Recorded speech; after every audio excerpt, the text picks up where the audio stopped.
This is Chapter 7, Survey, Sampling, and Inference.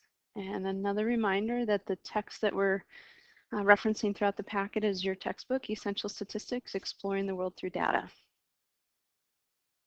And so Chapter 7.1, Learning about the World Through Surveys. So when was the last time you were asked to participate in a survey or poll? Surveys are one of the most common applications of statistics. News shows, newspapers, magazines frequently report on surveys or polls. And in regards to surveys, we're going to be considering the following questions in this chapter. So can we generalize the results of a survey from our sample to a larger group of the population? The answer is yes, if the people who participate in the survey are chosen in such a way that they are representative of the population. The other question that we're interested in is, can we quantify how far off our estimates are likely to be? We'll find that the answer is again yes. This chapter is a pivotal point in the course. We're going to need to use the data summary techniques from chapters 2 and 3, the probability from chapter 5, and the normal distribution from chapter 6 in order to generalize what we learn about a sample to a larger group and to quantify how far off our estimates are likely to be. And so recall from chapter 1 that a sample is a subset of a population, and a population includes every person or object of interest. One of the primary goals of statistics is to learn something about a population based on what we observe in our sample. Whenever we draw a conclusion about a population based on the observations from a sample, we are making an inference. This process is referred to as statistical inference. When we make an inference, we can never be absolutely certain of our conclusions, but we can measure how certain or uncertain we are. And so this is an example here. Let's say that our population is all students at GCC. So that's the bigger circle. Each smiley face is one observational unit, in this case, one student. And let's say the sample are 15 students in our class. So we'll say that this is our Math 114 class. Okay. So let's say if we took a survey of these students in our class and we asked them whether they are full-time or part-time students. So we're going to do a survey. And again, the question is, are you full-time or part-time students?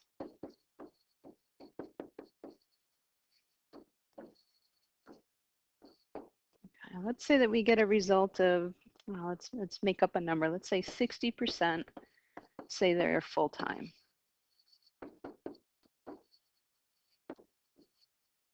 Okay, so the question then becomes, does this 60% give us an accurate picture or an accurate estimate of the percentage of full-time students in the population?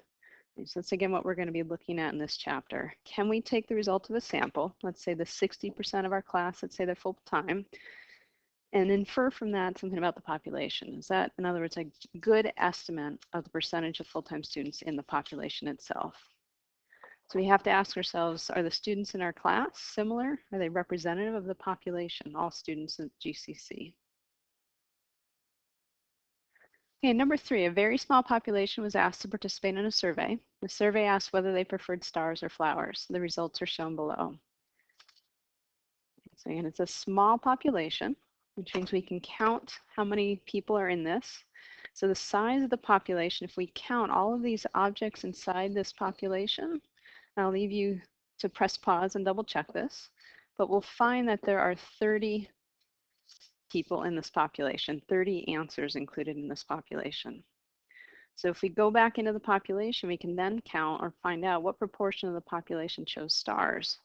So if we count all of these stars, and again, I'll leave it to you to press pause and double check this, but we'll find that there are 20 people that chose stars out of 30. So roughly 67% of this population chose stars.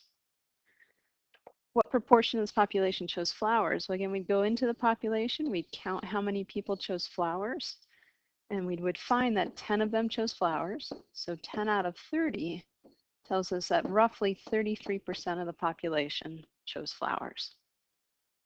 And what we've just done is performed a census. So a census is a survey in which every member of the population is measured. The 2 proportions you calculated above are called parameters. So our parameters are the 33% and the 67%. A parameter is just a numerical value that characterizes some aspect of a population. So in this case, these parameters characterize the population in terms of what they chose. Do they prefer flowers or do they prefer stars? All right, the U.S. performs a census every 10 years. The results of this census are used to determine how many congressional seats each state gets, to distribute federal funds to local, state, and tribal governments, and to make planning decisions about community services, such as new roads and schools. What do you think some of the challenges and difficulties are when performing a census? And so you may want to press pause, think about it for a little bit, jot down some notes. And one of the issues that may come up that you may have thought of is that the idea of contacting everyone in the US could be pretty difficult. It might not even be possible, some would argue. So again, the question, is it feasible? You got to think about the amount of time it takes, the amount of money it takes. This can be a fairly expensive process. We got to hire a lot of people to go out and knock on doors and do the contacting. And you've got questions of whether or not you have people's permanent addresses. You have their phone numbers. Does everybody have a phone number? You've got the issue of college students, for instance, that may not be living at home. They may be living in an apartment. They may not have a permanent address right now. You've got issues of homelessness, people that don't have any address at all. So they may not be easy to contact.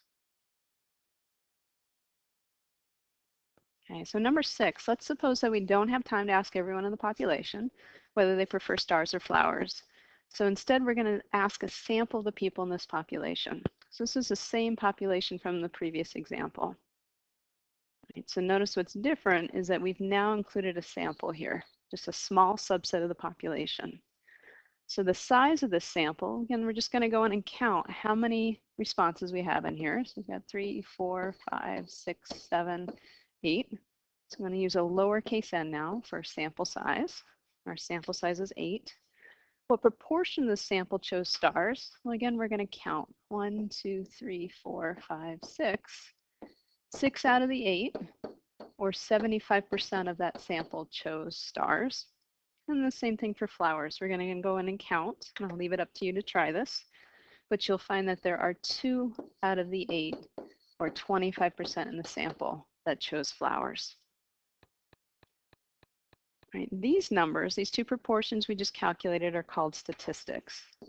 Right, so our statistics are the 25% and the 75%. So a statistic is a numerical value that characterizes some aspect of a sample. And in this case, it's characterizing whether the person chooses or prefers flowers or stars. Number 8, are these statistics close in size to the parameters we calculated for the population? In other words, would these statistics do a good job in estimating the parameters? Well, if you'll flip back to the previous page, you'll find that the 75% we just calculated above, which is a statistic, is somewhat similar in size. So I'll put it approximately the same as the 67% that we found before for the entire population. And the same could be said for the 25% that chose flowers. That was close in size to the 33% of the population that chose flowers. And so again, fairly close. All right, these statistics are sometimes called estimators, and the numbers that result are called estimates. For example, the proportion of the people in our sample that preferred stars is our estimator. The result, the 0.75 or 75%, is our estimate. Okay, this example was somewhat unrealistic since we typically won't know the actual value of the parameter. If we did, we wouldn't need to calculate a statistic from a sample. In general, statistics are knowable. We can calculate them. And parameters are not knowable. They're unknown. And the population is usually too big to find them. And so number 11, we've got a table, and this is on page 304 in your textbook. And it summarizes the notation used to represent statistics and parameters. So we've got statistics, which are based on data on the left, and parameters, which are typically unknown, are on the right-hand side. Right, so also notice that in most cases, letters from our alphabet are used to represent the statistics. So all of these are letters from our alphabet. And the Greek letters are used to represent the parameters, with one exception. So these are all Greek letters. The one exception is the use of P to represent a population proportion. No, other textbooks actually use different symbols. Some use theta or pi to represent the population proportion. They try and stick with this idea of Greek letters. I think our textbook's using P to help us remember that we're dealing with a proportion.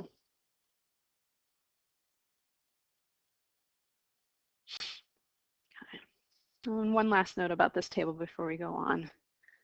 This X with the bar on top of it, remember, is read as X bar, and P with the hat on top of it is read as P hat. Okay, so number 12, we're going to calculate the proportion of flowers in the following population and the proportion of flowers in the sample. So remember that the larger circle is the population, and the smaller circle, the subset, is our sample. Okay, so in our population, we still have 30 responses, so the results of 30 people. And we'll find, again, you might want to press pause to verify this, but we'll find that 10 out of the 30, or 33%, preferred flowers. In our sample, we have 8 responses, so the results of 8 people. And our p hat, our sample value, is 6 out of the 8 people preferred flowers, and this is 75%. Okay. So is our statistic close to the corresponding parameter? So we're interested in whether or not p hat is similar in size to p. In this case, we'd probably say no. The 75% is not all that similar in size to 33%.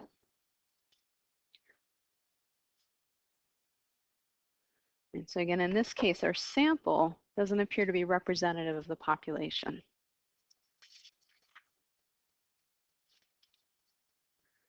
Okay, so number 13, our first sample was representative of the population, but our second sample was not representative of the population. So the question is, how will we know if our samples are representative of the population? We're going to need to consider the sampling method used and whether the sampling method is biased. The sampling method is considered biased if it tends to overrepresent or underrepresent certain segments of the population. So in our previous example, it looked like we tended to overrepresent. Let's go back and take a look at that. Looks like we tended to overrepresent the people that preferred flowers.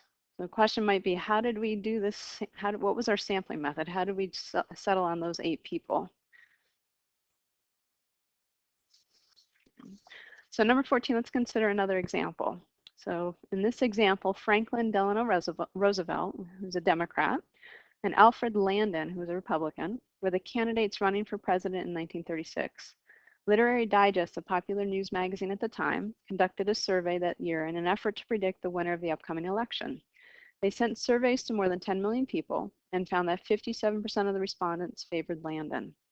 Roosevelt won the actual election, though, with 63% of the vote. So I've got a couple of questions about these numbers. So in part A, is the 57% a statistic or a parameter? And this is the result of the survey. So it came from a sample, which means it's a statistic. So in this case, p hat is 57%. In part B is the 63%, a statistic or a parameter. This was the actual election, so that can be considered our population. So that means that's a parameter value. So in that case, it's P, and P is 63%. Okay, so in part C, was Literary Digest statistic a good estimate of the corresponding parameter? So hint, the corresponding parameter is not given, but can be calculated. So if we come back up here, let's take a closer look. Remember, this one was for Landon, and the second one was for Roosevelt. And so if we go back in, if 57% of the survey voted for Landon or indicated they would vote for Landon, then the remaining 43% we can assume would have voted for Roosevelt or indicated they were going to vote for Roosevelt. And same thing can be said with the actual election. If 63% voted for Roosevelt, then the other 37% we're going to assume voted for Landon. All right, so back to our question, was Literary Digest statistic a good estimate of the corresponding parameter? So notice that the 57%, or 0.57 isn't all that close. I'm going to put a line through that approximately equal to sign. The 37% that actually voted for Landon. Or you could say that the 43% from the survey that would have voted for Roosevelt, again, not all that close in size to the 63% that actually did. So the question is, what went wrong with the survey? So indeed, we've got some more information. Literary Digest sent the surveys to more than 10 million people, whose names and addresses they obtained from telephone books, vehicle registration lists, and a list of their readers. So how do you think this influenced the results? So you may want to press pause, think about it, write down a note to yourself. One of the things that you may think of, you may have to remember that it was 1936. And at that time, not everyone had cars or phones. They were a little less common than they are today. And in fact, the folks that did have cars and phones tended to be wealthier. And at that time, the wealthier people tended to vote Republican. So in this case, their sampling method tended to overrepresent the people that voted Republican. And so in E, although Literary Digest mailed the surveys to more than 10 million people, not everyone responded. In fact, roughly 2.4 million people responded. So how do you think this influenced the results? So again, press pause, think about it for a moment, write down a note to yourself, and then press play when you're ready.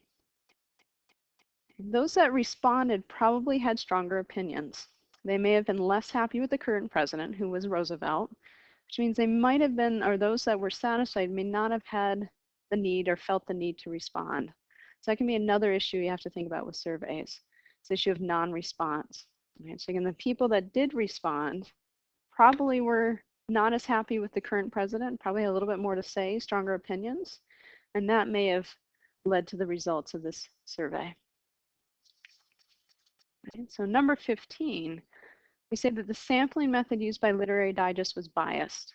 The resulting sample was not representative of the population. The sampling method tended to overrepresent the wealthier segment of the population, who at that time tended to vote Republican.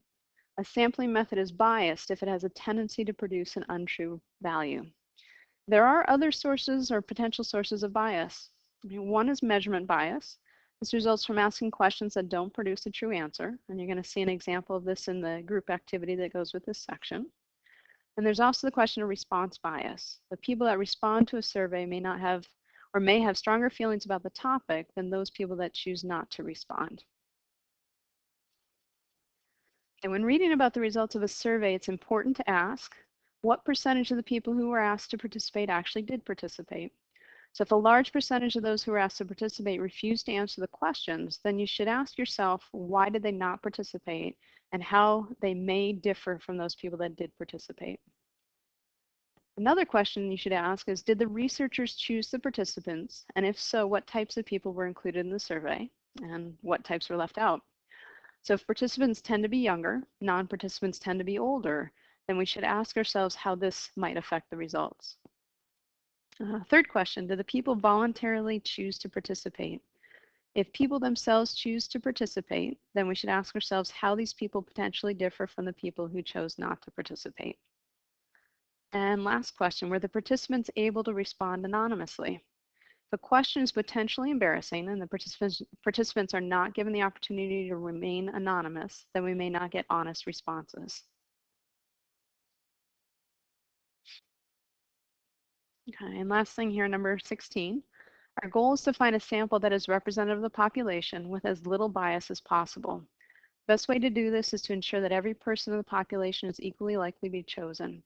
Simple random sampling, or SRS, ensures that every member of the population has the same chance to be chosen, and that every sample of a given size has an equal chance to be chosen. In simple random sampling, subjects are drawn from the population at random and without replacement. Without replacement means that once a subject is chosen, they cannot be selected again. If this is accomplished, then the statistics calculated from our samples will produce unbiased estimates of the corresponding population parameters. We'll also be able to measure the sample's precision, or how far off we expect our estimates to be. Okay, so remember, without replacement means that once a subject is chosen, they cannot be selected again. You also have something called with replacement. That means the subjects could be chosen a second time.